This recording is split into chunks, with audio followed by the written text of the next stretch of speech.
안녕하십니까. 이 시간에는 우크라이나 전쟁은 바로 드론 전쟁이라는 제목으로 방송을 진행하도록 하겠습니다.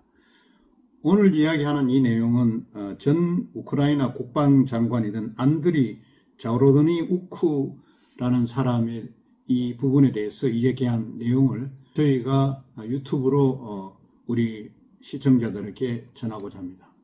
우크라이나 국방장관이 이 드론에 대해서, 즉 우크라이나 전쟁 이꼬르 드론 전쟁이라는 내용에 대해서 우크라이나 전선에서 활용되고 있는 드론의 규모와 역할에 대해서 이야기를 들어보면은, 우크라이나 전쟁은 드론 전쟁이다. 현재 수천 개의 드론이 거의 매일 동원되고 있다. 우크라이나만이 아니라 러시아도 드론에 의지하고 있다는 것입니다. 현재 키이우를 비롯해 우크라이나 국토 상당 부분이 러시아 드론 영향권 내에 있다는 것입니다. 어젯밤에만 해도 키이우 건물 다수가 러시아의 드론 공격으로 불탔습니다. 거의 매일 사상자가 발생하고 있는 것입니다. 장거리 공격용 드론은 러시아 제품이 아니라 이란이 생산한 것입니다. 이 드론은 50kg의 폭탄을 장착해 폭격하고 있는 것입니다. 그러면 전쟁에 활용되는 드론의 종류가 어떤 것이 있느냐? 드론은 개발 속도가 초고속으로 이루어지고 있습니다. 우크라이나가 자체 생산하는 드론 종류만 해도 100여 가지입니다. 개발 중인 새 모델도 100개가 넘는다고 합니다. 1년에 적어도 100만 대 이상의 드론이 생산되고 있는 것입니다. 관련 공장도 수천 개 이상입니다. 드론 종류도 엄청나며, 예를 들자면 드론을 상대로 싸우는 전투용 드론, 또 야간 투시경을 장착한 드론, 또 정보통신과 정찰용 드론, 지상연합작전을 도와주는 통합형 드론, 수백 킬로미터를 날아가는 마스피드 제트 엔진 드론, 100kg 이상 폭탄을 실은 공습 드론 등이 얘기될 수 있습니다. 드론에 대한 여러가지 실험도 행해지고 있고, 목적에 맞춰진 최첨단 부품들이 사용되고 있는 것입니다. 우크라이나 전역이 드론 생산지라고 할 수밖에 없습니다. 드론 전문학교도 있고, 또 군대만이 아니라 민간 분야에서도 제작이 활발하다고 하고 있습니다. 수만 우크라이나 남녀노소 모두가 드론 제작을 하고 실험을 하고 개발에 나서고 있다는 것입니다. 지난 10월 26일 이스라엘의 이란 공습이 단행됐습니다. 우크라이나 전쟁에 관심 있는 사람이라면 당시 이스라엘의 공격 타켓 가운데 특별한 장소 하나에 주목할 것입니다. 테헤란 외곽 3사바드에 들어선 군수공장이 바로 그것입니다. 바로 이란이 자랑하는 가미가제 자살 드론 제작 공장인 것입니다. 현재 이란은 러시아에 수십만 개 자살 드론을 제공하고 있습니다. 이스라엘의 공격은 10월 1일 이란 혁명수비대의 예루살렘 공격에 대한 보복 조치로 풀이됩니다. 그러나 3사바드 공격을 보면 다른 해석도 가능해지고 있습니다. 이란제 자살 드론으로 고생하는 우크라이나를 돕는 확대 해석하지만, 우크라이나를 지원하는 미국과 유럽을 측면 지원하는 공습이었다고 분석을 하고 있는 것입니다. 우크라이나 드론은 서방과 비교해 어떤 점이 다른가? 서방에서 만든 드론의 대부분은 우크라이나 현지 상황에 활용하기가 어렵다는 겁니다. 우크라이나 현지인의 경험과 제작 능력이 드론 전쟁에서 절대적 자산이라 볼 수 있습니다. 드론은 거의 비슷하게 보입니다. 그러나 실제 전투에 도입되는 드론은 백인백색 천차만별입니다. 전쟁 무기로서의 드론만이 아니라 전자전 대응에서부터 통신, 방어, 통합, 지형에 관련된 노하우를 필요로 하고 있습니다. 유럽이나 미국에서는 이론적인 차원의 드론 개발이 활발하게 진행되고 있습니다. 그러나 실제 전쟁터에서의 드론은 구체성을 필요로 하고, 사용자 능력이나 감각이 그 같은 구체성을 따라가야 합니다. 이론으로 보면은 사실 별거 아니지만 실전은 굉장히 중요합니다.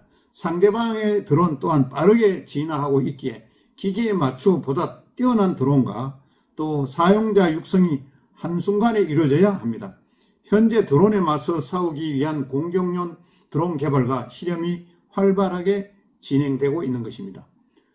드론은 현재전에 게임 체인저라고 볼 수 있는가라는 것에 대해서는 물론 100% 게임 체인저다. 그 같은 사실을 모르거나 무시한다면 전쟁에서 패할 수밖에 없다는 것입니다.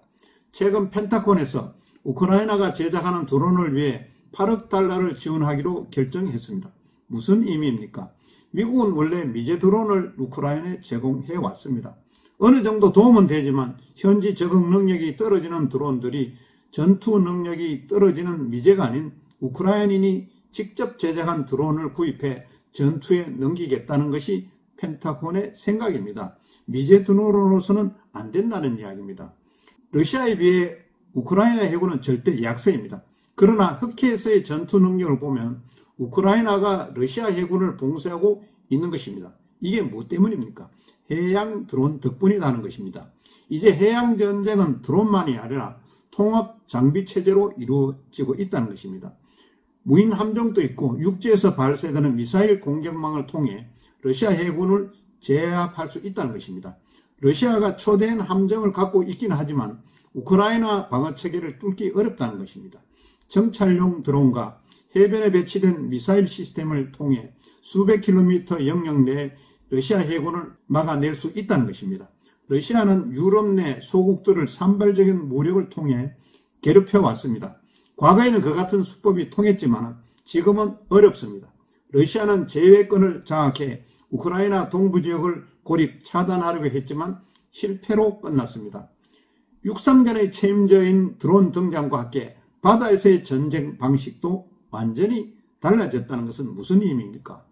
물론 흑해는 그 같은 변화의 현장입니다. 구축함, 순항함 같은 초대형 배들이 있고 또 장거리 드론 공격에 취약하다는 것입니다. 지금은 공개할 수 없지만 아주 혁신적인 드론이 지금 개발 중이라는 것입니다. 개발 후 흑해 현지에 투입될 경우 러시아 해군 함대 자체가 무용지물로 변할 것입니다. 드론 개발만이 아닌 드론 방공망 구축도 중요하다는 데 대해서는 물론 현재 우크라이나 최신 드론 방공망 구축에 나서고 있습니다. 드론 자체가 그 같은 방공망 파괴의 최첨병으로 활용되고 있다는 것입니다. 우크라이나만이 아니라 러시아도 마찬가지입니다. 미사일 공격에 앞서 방공망 파괴를 위해 드론이 동원되고 있습니다. 드론은 추가적인 공습을 통해 사람들에게 전쟁 의욕을 떨어뜨리게 만드는 것입니다. 현재 우크라이나가 개발 중인 최첨단 방공망은 지상망이 아니라 공중용 드론 방공망입니다. 헬리콥터나 전투기 공격용 드론을 막기 위한 방어망인 것입니다. 한국에서도 미국산 아파치 헬기 도입 문제를 재검토하고 있습니다. 이제 헬기 용도는 드론 등장과 같이 함께 끝났다는 얘기가 있다는 것입니다. 헬기의 경우 수송용으로 활용 가능하지만 전투용으로는 무용지물 시대에 접어들고 있다는 것입니다. 전투용 헬기는 엄청 비쌉니다. 그러나 속도는 드론보다 빠르지 않습니다. 드론 몇 대가 동시에 공격할 경우 막아내기가 어렵다는 것입니다. 우크라이나를 지원하려는 마음은 있겠지만 서방 미디어 대부분은 러시아 피해에 집중하고 있다는 것입니다. 우크라이나가 입은 드론 피해는 어느 정도인가라는 것에 대해서는 우크라이나도 러시아만큼 드론 피해가 엄청나다는 겁니다. 그러나 사상자라는 측면에서 볼 때 러시아보다 우크라이나가 훨씬 적다는 것입니다. 러시아 드론의 주된 타겟은 우크라이나 도시와 시민들입니다. 희생된 우크라이나 시민 대부분은 동부 국경지대 주변에 거주하고 있는 것입니다. 러시아와 너무 가깝기 때문에 방공 경계를 내리기가 어렵습니다. 러시아군은 무차별 공격을 통해 국경지대의 무관 시민들이 거의 매일 살상되고 있다는 것입니다.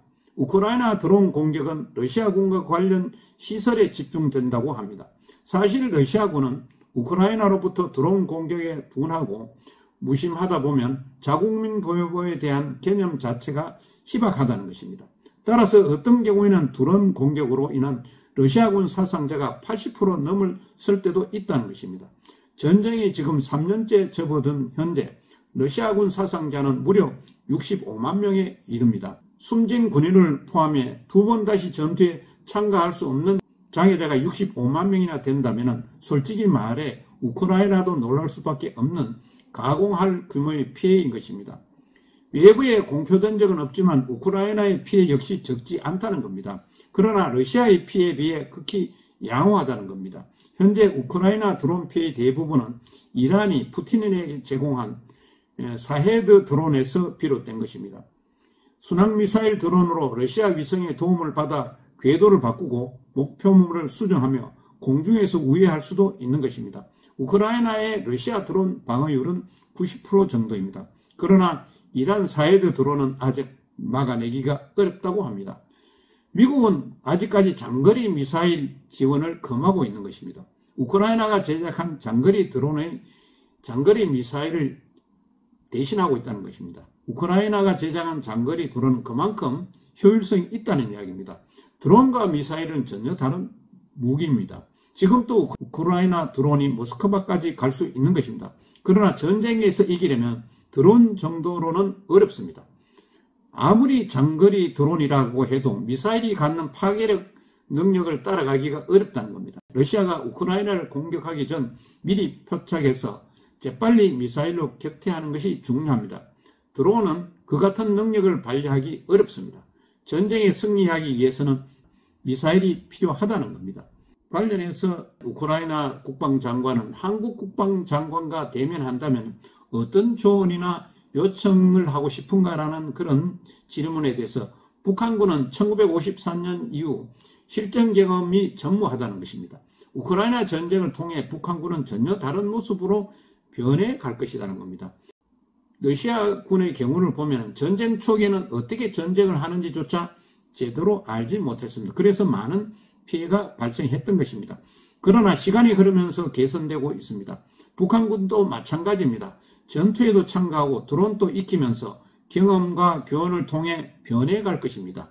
향상된 전투 능력은 이후 한국에 적용될 것입니다. 한국군 관계자라면 그 같은 변화와 미래에 주목해야 됩니다. 푸틴은 우크라이나 전쟁을 국제전으로 확대할 생각을 갖고 있는 것 같습니다. 북한뿐만 아니라 다른 나라에도 도움을 요청하고 있습니다. 전쟁에 개입하고 싶은 나라는 아무도 없습니다. 그러나 한국 입장에서 볼 때 전혀 멀고 먼 남의 문제는 아닐 것입니다. 아무것도 안 하고 방관하는 것은 한국을 위해서는 바람직하지 않다는 것입니다. 전 세계 많은 나라들이 중립을 표방하면서 우크라이나 전쟁을 강 건너 불러보고 있습니다. 그러나 그 같은 판단은 현명하지 못합니다. 우크라이나 전쟁이 국제전 양상으로 변해가고 있다면 그 여파가 모두에게 미친다는 것입니다. 우크라이나도 2014년 크림반도 점령 이전까지만 해도 중립을 주장하면서 러시아 문제에 개입하지 않았습니다. 그 결과 2022년 러시아의 재침략이 있었던 것입니다. 한국군이 우크라이나 전쟁에 직접적이든 간접적이든 개입하기를 원하는가라는 그런 질문에 대해서 한국은 기술 대국입니다. 첨단 무기도 많고 관련 전문가들도 많습니다. 그러나 우크라이나 전쟁은 초고속으로 변해가고 있습니다. 첨단 무기라 해도 개입이나 도움이 곧바로 이루어지지 않을 경우 아무런 의미가 없다는 것입니다. 우크라이나를 이해할 최선의 자료도 우크라이나 국가만한 것도 없을 듯합니다. 멜로디 자체가 처절하면서 웅장합니다. 듣는 즉시 가슴속으로 파고듭니다.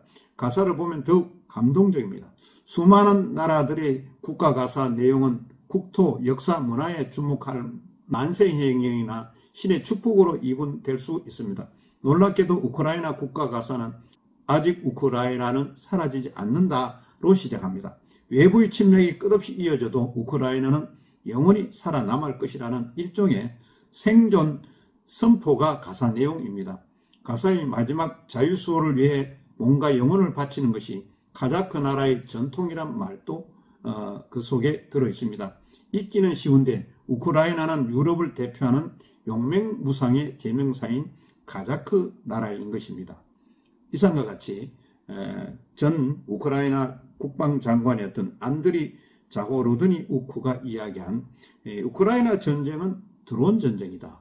그래서 우리 한국도 이 드론 전쟁에 대해서 많은 지식과 많은 그 경험과 또 많은 개발이 있어야 되지 않을까 해서 이 시간에는 우크라이나 전 국방장관이 이야기해주는 드론 전쟁에 대해서 잠시 살펴봤습니다. 우리도 이런 드론 전쟁에 대해서 익히 알고 안보에 대응하는 면이 필요할 것 같아서 오늘 저녁에 우크라이나 전쟁은 드론 전쟁이라는 제목으로 방송을 전해드렸습니다.